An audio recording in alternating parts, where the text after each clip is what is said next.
How's it going, everybody? It's Prod here, and today we're here to talk about the new killer in Dead by Daylight, the new survivor, the new map, the new perks, basically what the killer's ability does, and with some gameplay along with it. In case you weren't around, they just had a live stream, 5 minutes ago at the time of making this video, where they showed off a bunch of that. If you want to watch the full thing, I will link it in the description so you guys don't have to hear me talk if you want to watch it yourself. But we're going to do a quick, bullet points on what the new killer does, what the new perks do, and you can see the gameplay and the map as well. So first of all, there is the new killer right there on your screen. She uses the plague as part of a weapon, and puke. So yum. She also does use that incense burner to hit people. So the way her power works, basically, like I said, she uses puke.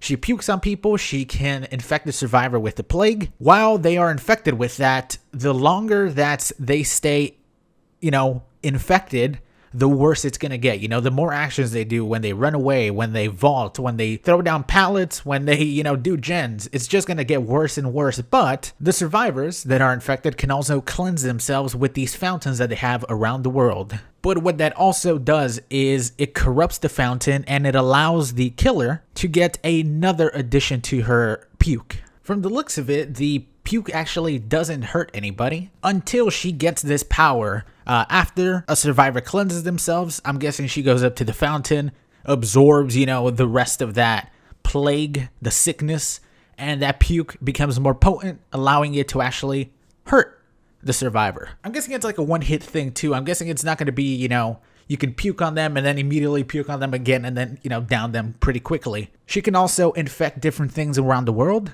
She can infect pallets. I think maybe even gens. Now, they didn't really specify if they stay infected forever. They didn't really say if it goes away after a while. They just show a pallet that is infected and one of the survivors puts it down and climbs over it, and then he himself is now infected and puking. And it's not because he wants to stay skinny. So she seems pretty cool, She has some interesting plays that you can have with her.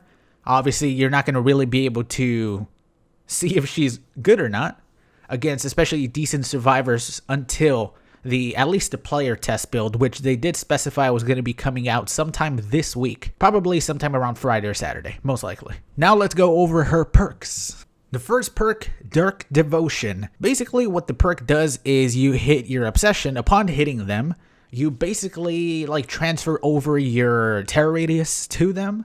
Anybody within, I think, a 32-meter radius hears that terror radius. The survivor who has the terror radius also hears it, and your terror radius becomes 0. So you can basically sneak up on people, smack the shit out of them with your little incense burner.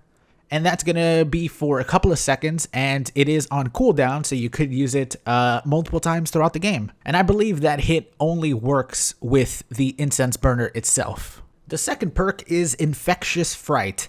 Pretty much the gist of it is whenever you down somebody, whoever is in your terror radius basically yells out in fear, and you see them for a couple of seconds. Kind of like when somebody screams when you're playing Doctor, which is something you never do because nobody does. The third and final killer perk is Corrupt Intervention. Basically, it's a perk that at the start of the game, it blocks off the gens that are the furthest away from you for a certain period of time. It pretty much makes it so little anime tentacles come out of the gen. Nobody can do them for a while, pretty much, kind of slowing down the game a little bit at the start. Meaning they either have to wait for them to go away or they can go closer to where you are to try to find some gens that they can actually do. Now, this one is probably one of the weakest ones out of these three, in my opinion, because it's going to work, for a couple of seconds in the beginning and then that's it, right? I don't know how long it's going to be. If it's like a minute, it could be pretty useful. Because in a minute, you could probably, hit a couple survivors, maybe even down 1 or 2 survivors, depending on who you're playing. But those are the 3 perks that are going to be coming with the killer themselves. Now, I think the killer looks really cool. The look of her is, she's all infected. It looks really cool. The puke looks interesting, seems to have a pretty long range. She looks like she's fun to play, which is the main thing. Because, Legion, whenever you see him, you might think, oh, it's kind of cool. You could run around. And it seems like fun, but it really isn't like that much fun. this killer looks pretty damn fun. I'm actually really excited to try her in the player test build, which for sure I'm going to be streaming. But now we can move on to the survivor. The new survivor is THICCCCCCCC. I believe that's what they called her. And we're going to go ahead and jump into the perks and some gameplay of her. Because once you see her running around, you're going to notice that a lot of people are going to use her just because of the way she looks. The first perk is Solidarity. Basically, whenever you heal somebody and you yourself are injured, you're gonna be sent up to about 50% of your heal. Now, in the beginning, the way they worded it was whenever you heal somebody, you're gonna get healed. And immediately I thought, oh no. And then they kind of tempered people's probably fears who were listening to that, because that sounds pretty damn OP.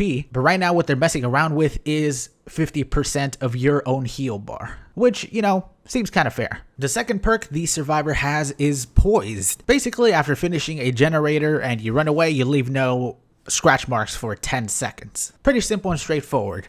Now, the third one seems to be like the most interesting one and the coolest one in my opinion, and that is Head On. Basically, what that is if you hide in a locker and you have to be in there for a certain period of time, let's just say the killer comes and is about to open your locker, you burst out of it, pretty much stunning the killer for 3 seconds, giving you the chance to run away. Now, this one's going to be interesting. There's going to be some plays that can be made here, some funny moments for sure. But again, you have to be in that locker for a certain amount of time so that power can basically charge up. Where I'm thinking that is going to be useful is, you know, for situations like when you're in the basement, she goes for the wrong locker, you burst out scaring the shit out of her, scare her, you know, for 3 seconds, and then you get to escape. Except for the first and last perk there, you know, they're kind of interesting.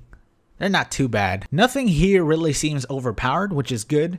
They all seem pretty normal. Now, if that first one with the heal was full heal, now that would be overpowered.